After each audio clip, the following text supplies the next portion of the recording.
Welcome back to the Recovery Channel. I'm Brian Ariel, Treatment Director of the Outpatient Recovery Program with Applied Care Services. Today, we're going to talk about something that usually trips people up, and they hold it really dear, and it's almost like a fantasy. And the fantasy is, I wish I could just go back to the way things were before. And we hold on to this. I've been finding this for years, that people hold on to this thing. I just wish I could go back before my trauma. I just wish I could go back before my addiction. I just wish I could go back before my diagnosis. And they hold the hope that it's just going to magically go away. And you know me, I don't like magical thinking. And no matter what's happening around us, we can wish all we want. And we can rub the magic lamp, we can tap our heels together 3 times and say there's no place like going back to the way things were before. But we find that we're always disappointed because we're trying to reach for and trying to attain something that can never be. It can never be the way it was like before. And that is very hard to accept. And that's what trips people up. We think, man, if I can just get back to where I was before and deny everything that has happened from that point forward, my life will be great. But that's how we get stuck. And that's how we become hopeless and helpless, and we resign to our issue. We don't take it on. We don't battle our issue. We don't cope through it. And that's another thing too, is that once we've experienced something, the experience is there with us. It will always be there with us. We can either integrate it and be a part of it, or we can struggle and deny it and become stuck and be hopeless and helpless.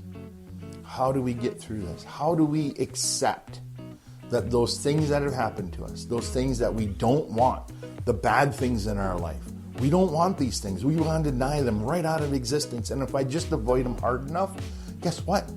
They're just not going to affect me. I see people in the office almost every day. And that's what we're dealing with, is accepting.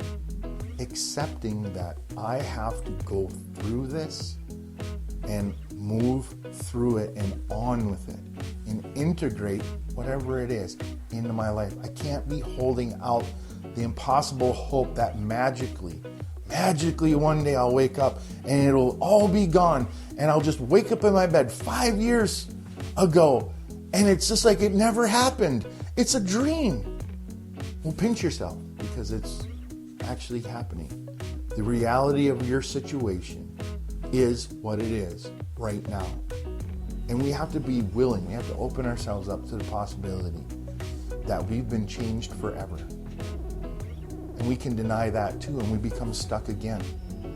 But you have been changed by your experiences, good, bad, indifferent. It doesn't matter. We've all been affected by something in our lives. Now we can either grab a hold of that and we can integrate it, we can make it a part of ourselves and learn from it, or we can sit and we can deny and we can avoid and we can be stuck and we can be in pain.